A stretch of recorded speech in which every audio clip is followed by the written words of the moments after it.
All right. So let's talk about injustice and what it's done to our society. If you take a look at Nigeria without bias, because for many people who are patriotic about this nation, many of us or many of those people out there have taken a look at the problems and they know that we have turned against each other for want of someone or something to carry out our frustrations on. Whether you are in the Niger Delta or you are in the Sambisa forests, or you are even in some forest in the southwest. The truth is, there are Nigerians who feel that they have no stake in this nation. They feel like the Project Nigeria has left them behind. They have nothing to lose, whether this nation stands or it falls. And largely, this is because we have indeed left people behind.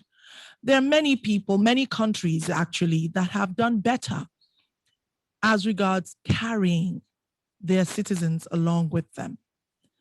And that is why it is with pleasure that I'm going to be welcoming a Nigerian in diaspora pretty soon. We're still trying to work on, our engineer here is trying to work on that because he will be joining us via Zoom. Now, this Nigerian is a very young man. His name is Chubi Ojo. He's based in Chicago. He is a technologist who focuses on product management and user experience design. Chubi Ojo graduated from Purdue University with a bachelor's degree in supply chain engineering and management technology. He also has a minor degree in organizational leadership. Chubi Ojo actually has a podcast. It's called Nigeria to the Future. He also has a blog, a pro-Black interest, general interest blog called Melanation. Of course, you know, we're people made up of melanin. So he has a blog called Melanation. You might really want to check him up. Really passionate about Nigeria, even with all that is going on. Chubi Ojo was born in Abuja, and he is an up and coming thought leader in the space, Nigerian space, you know, people in diaspora in that space. And his goal is in organizing young diasporans in the quest for more inclusive, representative, and effective governance in Nigeria. It is with pleasure that I have Chubi Ojo. Once our audio is up and running, I will be introducing him. Chubi Ojo, can you hear me? Are you there? Yes, I can hear you, Jacqueline. You can hear me, but we can't hear you yet. We will Okay, I'll hear stand by. you. And let me just quickly say also that we are talking to Chubi Ojo because on the 20th of February, come 20th of February, the world will be celebrating Social Justice Day.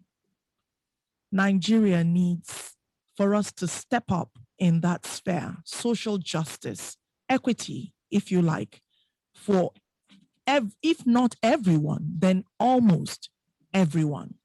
So we will be taking an example from across these waters, what they have done to be able to have a more inclusive government. And then we will be talking about the theme of this year's Social Justice Day and then relating it to something that just happened in Nigeria a few days back.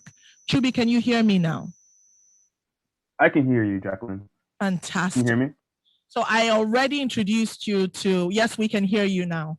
And I already introduced you to our listeners out there, told them actually that you were born in Abuja, which you were. And so you're welcome, Chukwujo. And just before we go into our discussions this evening, we are live on Facebook. And so you might want to go there, see Chubi Ojo, and send your questions so that we can take them as we go on with this discussion. But before then, let's go for a quick commercial break. Okay, it's not yet time for that commercial break. So yeah, we can talk now. Chubiojo. Chubiojo, you're welcome once again. Thank you so much, Jacqueline. It's a pleasure to be here with you today and all of the Invicta 98.9 listeners. This is an amazing opportunity for diasporans and Nigerians at home to connect, because the issues that affect Nigerians at home in a roundabout way definitely affect Nigerians in the diaspora as well. So I think it's really cool to be able to speak to those issues. Now, one thing I do want to say is that the opinions that I'll share are opinions that I have formed based on conversations with friends, with family. I definitely take a lot of effort in educating myself on what's happening in Nigeria. But I'll put out there that these are not experiences that I have personally lived. So I don't mean to speak for anybody who is living an experience that I am not. But what I would say is that I think diasporans have a very important role in challenging the status quo and challenging the government by taking the experiences that we have in other nations and helping to take the best parts of those formulas and bringing them home to Nigeria and seeing how we can implement the best parts of those things in our home as well. Okay. So, yeah, we get all of that. And well, thank you for that disclaimer there. We understand that. But you are living in this environment, and there must be some things that we can learn from what you've seen and experienced in that place. And I think one of the things that I would like to first touch on and talk about is female representation in spaces of governance. I mean, you don't have to look too far when you're taking a look at politics in the United States of America to see that they have more than enough female representation, even though I know they're pushing for more. But when you take a look at the likes of Ilhan Omar to Nancy Pelosi, the the lady called AOC, her name skips Alexandria Ocasio-Cortez. Ocasio, right? And some others. There are quite a number of them on both sides of the major political parties that you have in America. We have women in spaces of decision making. You know, how do they galvanize from the grassroots? How are these women able to floor their male counterparts? Because I think the world itself is patriarchal, even though, you know, other societies are more so than others. But, you know, how do they get people to believe in them enough to push, you know, for those places, those seats? Because I know it wasn't handed to them on a platter of gold. They worked for it. How can up and coming female politicians, young women who want to go into politics and other places of, you know, policy and decision making, take an example from what you're about to tell us? Sure. That's a great question, Jacqueline. And you've mentioned and named many powerful women politicians in the American spectrum. And I actually want to touch on another politician who I admire and I think is a perfect example of how the female electorate can find representatives of its own. So Stacey Abrams is a politician in the U.S. state of Georgia, and she recently ran for governor of that state.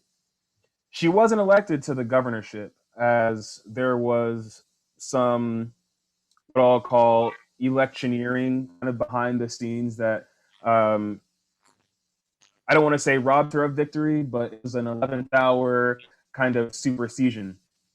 But what was really interesting about the case of Stacey Abrams, and I think this is also a blueprint, if you will, that other women politicians have followed, is one, Stacey Abrams really leaned on community. So we were able to see Stacey Abrams in Georgia, in Atlanta, in DeKalb County, and the surrounding areas, going door to door, uh, talking with community leaders, talking with community members about the issues that they faced, and connecting those issues that they faced with her candidacy. Most recently, we saw Stacey Abrams campaigning and leading a voter registration drive for the Biden Harris campaign.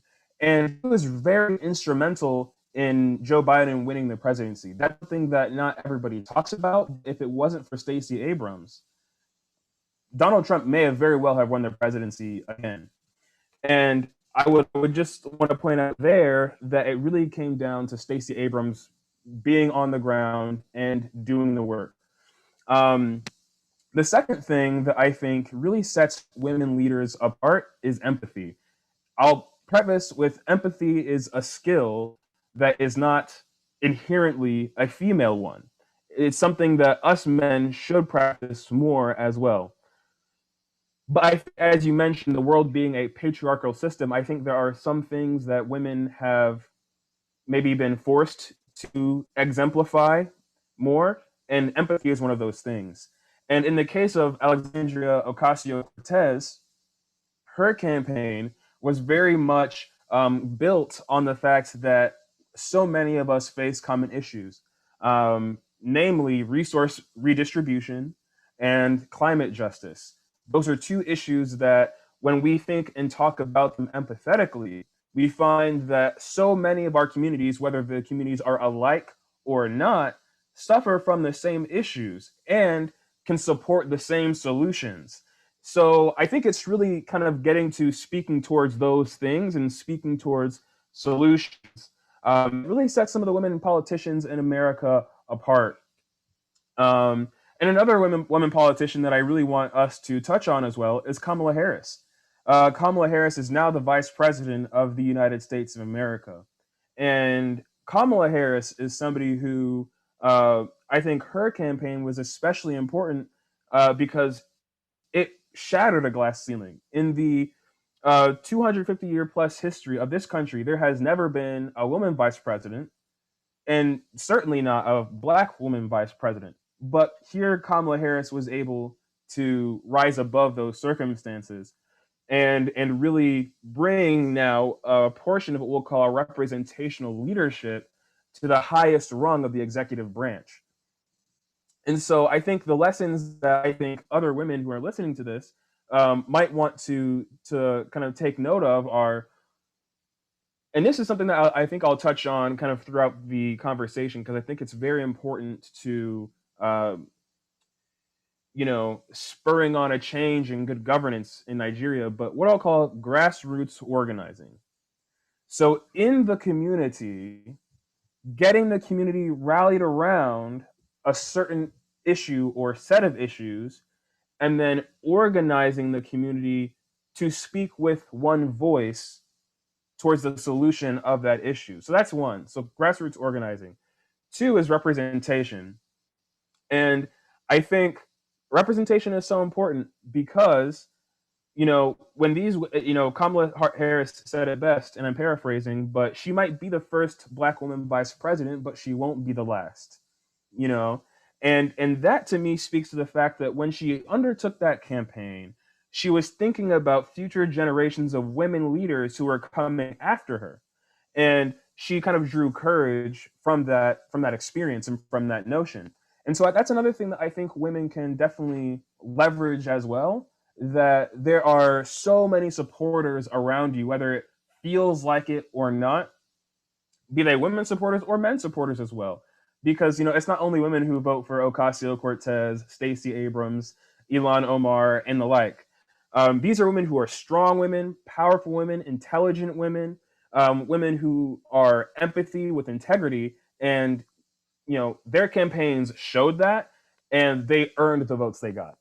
All right. So what I would want to ask next would be, how do we get around? I'm sure you're not a stranger to the goings on in Nigeria, and the fact that we have been ridden by ethnic and religious sentiments that have not helped us at all, not in the slightest bit. And so when you take a look at, your own society, where you find yourself today, where you have the likes of Kamala Harris, who is Christian, to an Ilhan Omar, who is Muslim. I mean, it's interesting, though, that yes, Donald Trump was able to whip up some sort of fear and sentiments in the recent past years. However, that society has been one where we have looked on with great interest at such a society where you have people of different colors, different ethnicities or races, so to speak, coming together to build up a nation. Now, in Nigeria, we have a situation where you cannot have, for instance, a Hausa man going to run for elections in the East, or even an Easterner coming to run for elections in the North, and neither would you have that in the Southwest. How do you think, in your opinion, did this society get to be how it is today, so cosmopolitan, where everybody seems to have representation? Because representation, like you said, is very important. When you see someone like yourself, up there in that place where they're making decisions, there's that tendency for you to think that I have a stake in this. Okay, so I must contribute because my person is there. How can we get to that point? That's another great question. And to answer, I want to call attention to the concept of social contract theory. And in the States, our Constitution has enshrined in it freedom of religious expression. And in addition to that freedom of religious expression, it's also encoded in law that it is illegal to discriminate based on many factors, one of them being religious factors, whether it's for public office or for private employment. And so, because we have those protections in our Constitution, because we have that understanding on the side of the populace, like we know as American citizens that that is something that we hold our government accountable to. And if we are discriminated against on the basis of religious factors, gender factors, age factors, a number of other ones, that we actually have a path of escalation. We know how to rectify those issues. So I think the most important part of that cosmopolitan nature of American society is really the fact that it's provided for in our social contract. Again, vis-a-vis that freedom of religious expression. And so that in the Nigerian Constitution, actually, Chubi, we do have that as part of the Constitution of Nigeria, that every citizen has a right to live, do business, worship, and do whatever it is that you want to do wherever you choose to do so. But it's not working for us. Now, I do, for someone like me, I do understand that, once again, going back to a person like Donald Trump, and all that he brought to his presidency or his time in office with him, it's interesting to see what one person could do. Now, before Donald Trump came on the scene, I had always had this discussion with different people where we say, it takes more than one person for a nation to grow. But Donald Trump seems to be turning that school of thought on its head, because one could say that it took the coming of Donald Trump to turn, the United States on its head, because what we're seeing today in the United States isn't what, one would have thought one would ever see, at least in these times. Do we need to start to look, is it right? No, not need to, but is it right for us to look to one person? Can one person change the narrative of a nation? Or do we need, a group? Because there are arguments for both sides. But personally, taking a look at what has happened from Donald Trump's presidency and what you've had in the past and what America is struggling to have, to bring back in this this administration, do you think that it is just that one person, a social engineer or not, that can either make or break a nation? Mhm. One person can be vastly influential on the present and future of a nation, but it is never just that one person. Even Donald Trump was working in concert with Senate and House Republicans to enact policy changes that rolled back several of the hard fought gains Americans had made over the last how many years. And I would say that applying this idea to Nigeria, it is not appropriate, in my view, for us to look for one person or one savior to come and say, now that we have this person, Nigeria will be great. Um, because that's not a formula for sustainable development and sustainable change. Now, again, I completely stand on the fact that it does take one person to light a spark. It may take one person to be vastly influential in that struggle, but we all live in Nigeria. We all have a stake in Nigeria. And the only way we'll see sustainable change, the only way we'll see things like religious freedoms freely observed in a direct material way on the ground in the country is if Nigerians across the country, whether it's north, south, southwest, southeast, middle belt, wherever, all come together to organize and say, these are the things that are enshrined in our government by the Constitution. Whoever is in power, it is your job to deliver these things to us. And it is about time that you start doing that. And I think that grassroots movement, kind of from the bottom up, is where we can start to build and implement systems that will stand the test of time. And I wanted to mention, because I think it bears saying, going back to our concept of, like you said, a House of Man not being able to run government in Igbo land or something like that. One of the reasons that we can see that in America you can, move and shift and move around is because we have a concept of economic development and infrastructure that spans the entire nation. So I can today move from Chicago and go to California. I can go to New York. I can go to Florida. I can go to Texas. I can go wherever I want because each of those areas is economically developed. Each of those areas, I can find employment. Each of those areas, I can find food, shelter, and water. Um, and there are pathways in place for me to eventually find myself in state government. So most places here, you'll have like, if you move to Illinois now and you want to join the Illinois government, you have to live here for about 7 years before you can run for office. So there are some provisions like that, but we have that ability because we've got that economic development. And that's also a part of our social contract that the government uses its resources to develop our material conditions. And so, again, I think that grassroots movement going from the bottom up allows us to take stock of what the problems are really and then hold the government accountable for fixing those problems. Before we go on a break, I would like to ask you about the structure that you have on ground in Chicago there, for instance.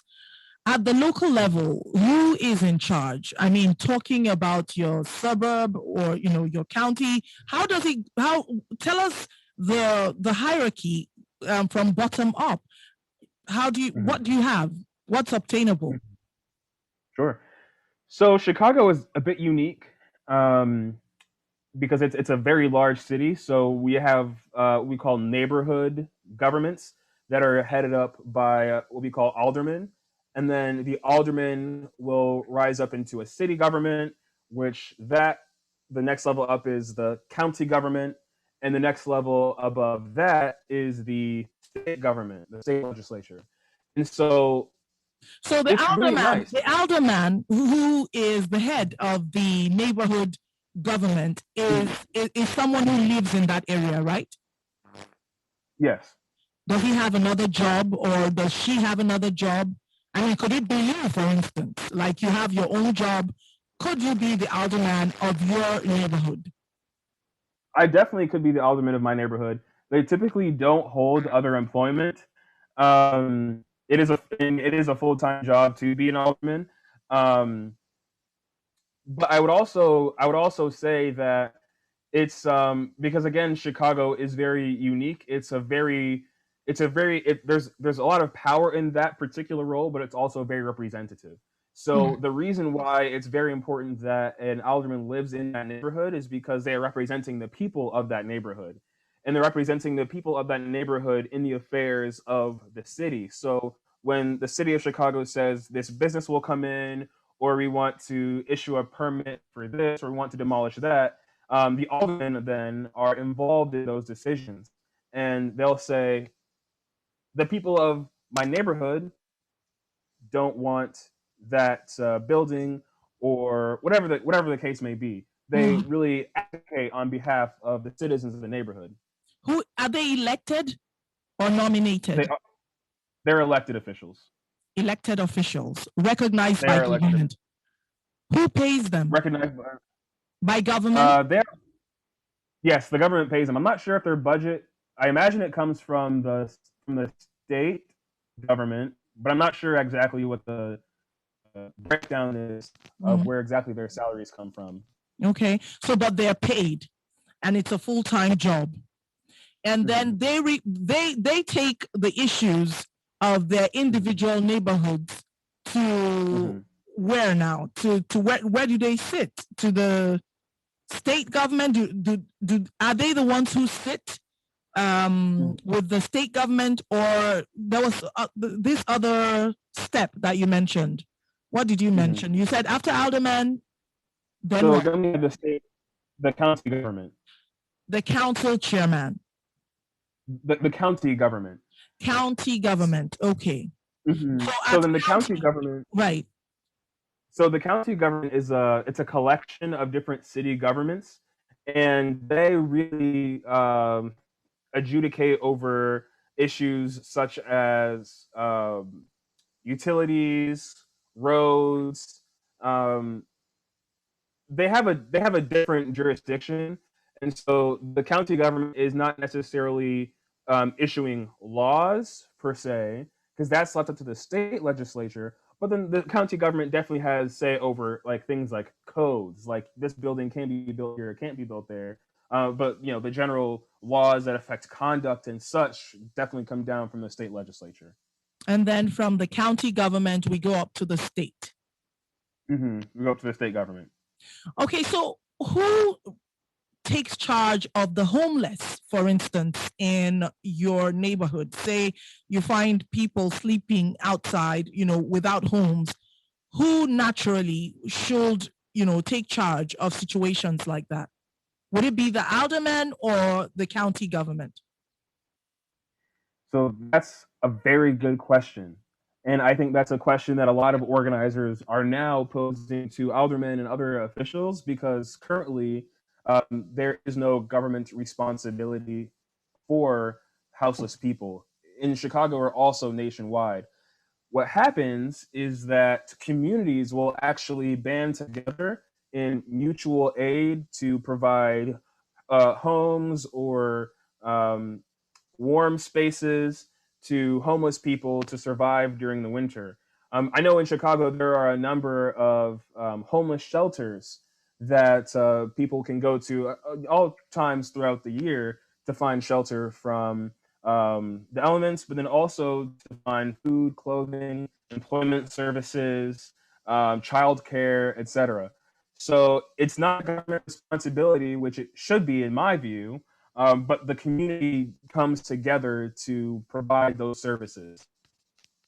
And in the case of Nigeria, we haven't united enough to even decide on having one voice on issues, much more take care of those who are homeless amongst us. If you're just joining us this evening, with me via Zoom is Chubio Joe, a young Nigerian American who is not just passionate about Nigeria, he's actually going ahead to do a lot, not just Nigeria, I mean the Black nation, but he's been pushing in his own little way and somehow found him. And he's here with us today. We are talking about social justice as part of the foundational problems that, or challenges that have caused the issues that we're faced with today in Nigeria. Nigerians feeling disenfranchised, feeling like they don't have a stake in what this nation is. We'll be right back after this commercial timeout. Chubio Joe will still be with us. You can drop your questions on Facebook, please do, and we'll be taking them. And then, of course, we will actually open up the phone lines for you to be able to call in. Stay with us. All right, thank you for staying with us through that commercial break there. Still with Chubio Joe in the studio this evening.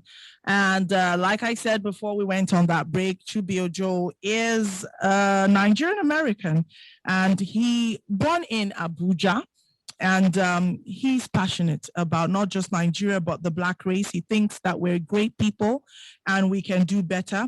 He actually has a blog, a pro-Black general interest blog called Melanation.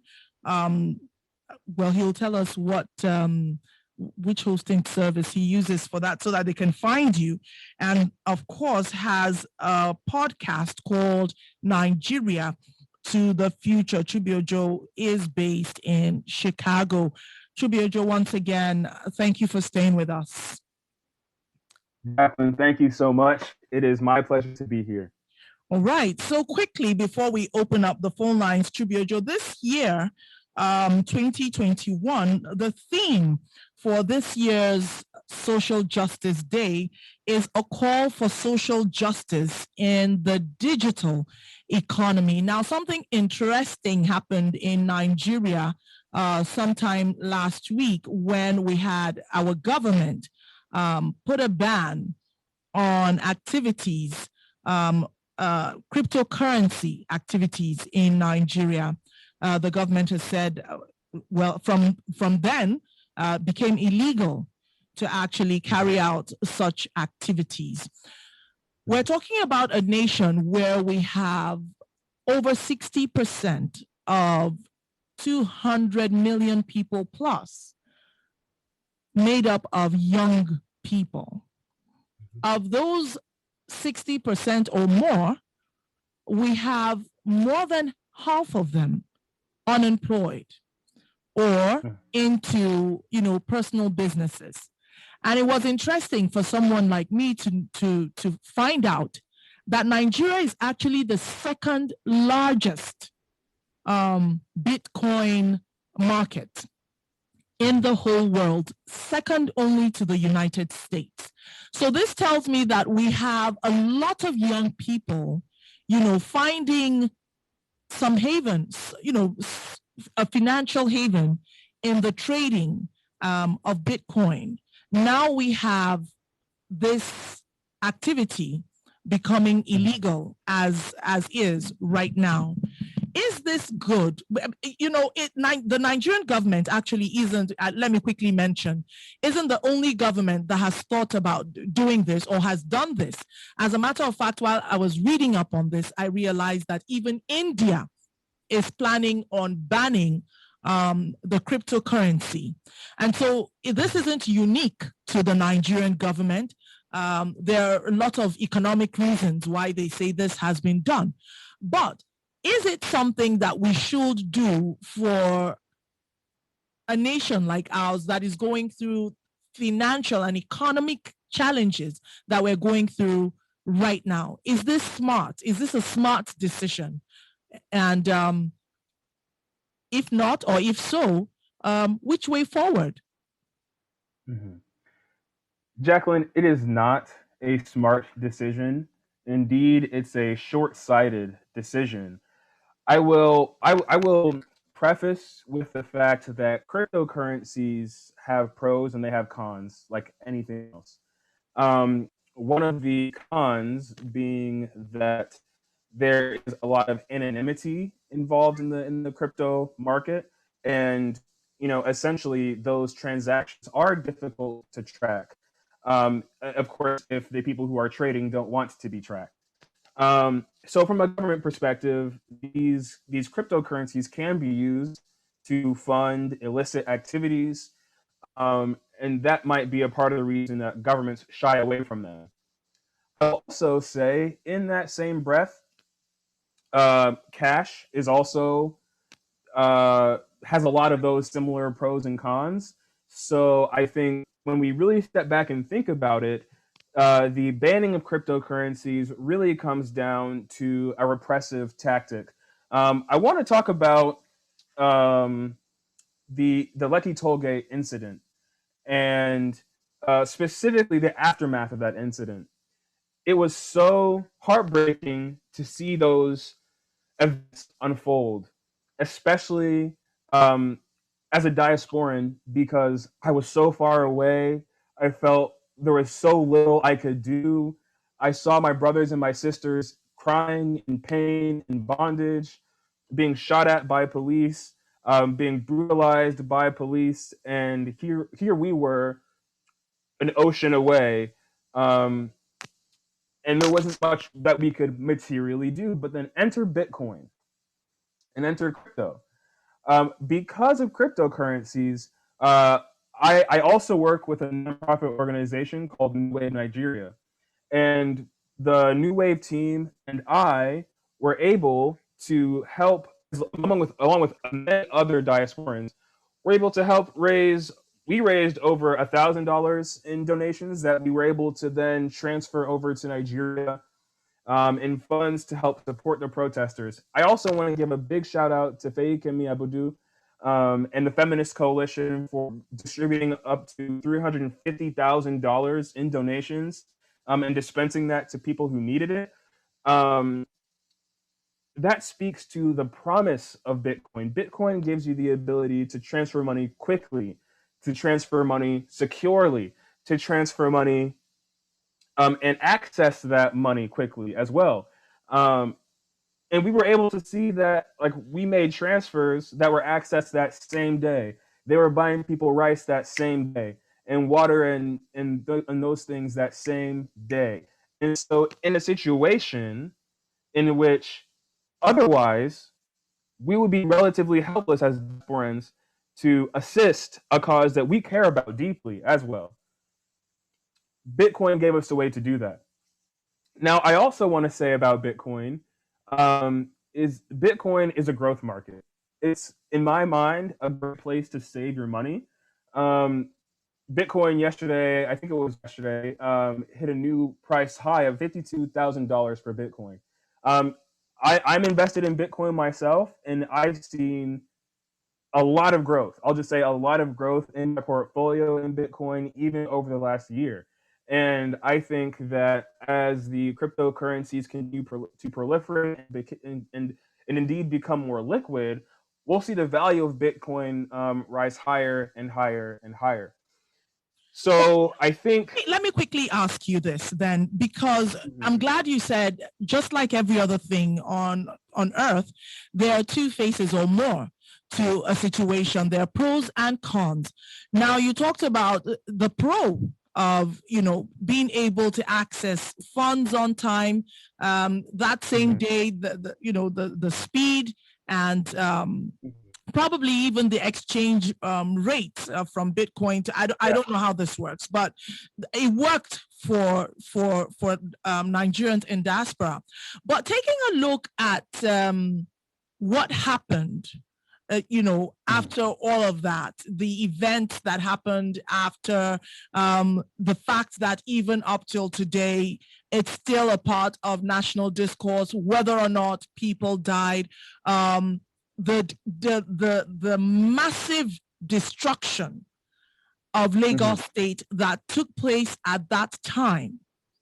One can say that, in fact, this could also be an avenue for external influence to destabilize a nation, not just a sitting government, but also a nation.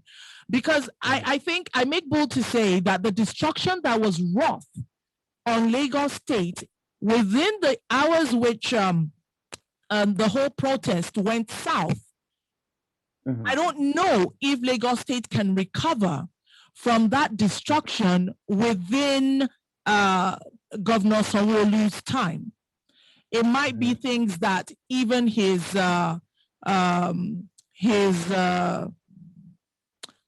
man, whoever takes over from him, if he goes for a second term, fine. If not, whoever is going to take over from him will probably inherit some of these problems, if not a lot of it. Massive destruction took place. And a lot of people are saying that this was also fueled by, Bitcoins that came in to empower people to do what they did. How would you respond to that? I think it's a valid question. I'll say I'm not necessarily familiar with the groups that were bringing that destruction in, so I'm also not myself sure on Bitcoin's place in that.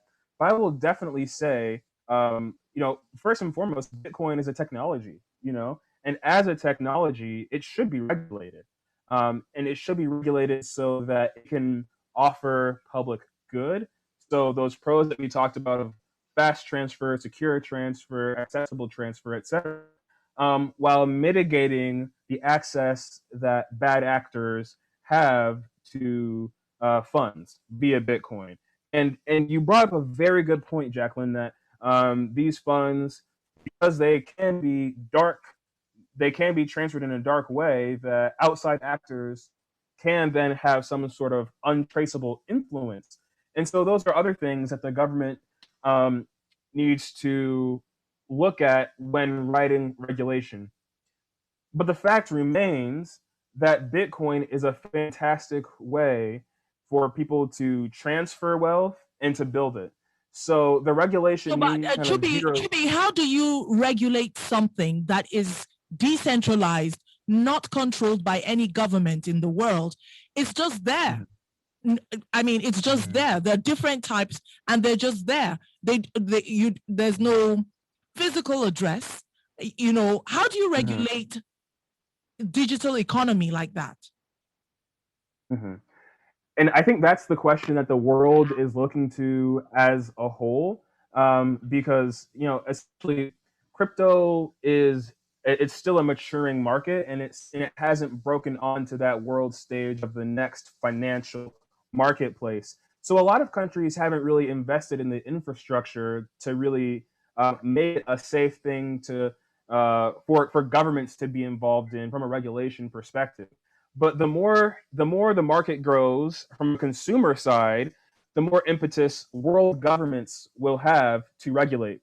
And so I don't think this is something that Nigeria is going to do alone. I think there will be a multilateral symposium on digital economy, and something like the WTO will need to be stood up to say these are the rules that we will play by in the digital economy. These are the lines that we'll draw, and here's what will happen if someone crosses them. That is going to be an effort that Nigeria should be involved in, especially as the second largest Bitcoin market. But it'll take other nations as well. But then, at least internally, I think one of the really key things that the nation can do is be very selective with or be selective with who you're regulating. So if there are people who are operating within the context of the law, then I believe they should be allowed to source funds and investments and savings in the Bitcoin market. If there are bad actors, malevolent groups, and upon investigation, those groups are found to have connections to Bitcoin transactions and other crypto transactions, then I think we zero in on that group. Then, as a part of dismantling that group, we also dismantle that chain of financial transfer. Mm. So, the answers are twofold. Firstly, it's going, and I think this is actually a really great place for Nigeria to take the lead in on a world scale. Lead that conversation on regulating the digital economy because it's something that the world cannot run from for too much longer, especially as the Bitcoin market grows. So, having a multilateral body to regulate the digital economy, but then also being more targeted in who you're regulating on the ground in Nigeria, I think will go a long way to prefer the benefits to the people, but then also shield people from the harms that unregulated cryptocurrencies can present. All right, let's see if we can squeeze in at least two calls before we let you go this evening. As usual, time flies when you're having fun. And the lines are open this evening. The numbers are 081 40,000 989. Once again, that's 081 40,000 989 and 070 800 989. You might want to ask Chubiojo, just about anything, talking about social justice. And that second line is 070 800 989. I apologize. I do know that we were unable to stream on Facebook. We had issues loading up on Facebook, but we will have that on YouTube. So you can go there and you can go check us out on YouTube after this program. And then you can actually drop your comments there for next time. But while we're at it, okay, we have a call. Let's take this. Hello, good evening. Hello. Hello, good evening. Good evening. Yeah, that is Victor, right? Yes, this is Invicta. Your name? All right, Peter from Gora. Peter, go ahead quickly, please. Yeah, I just want to ask a question. You know, like in the conventional bank, money are cash. In the case of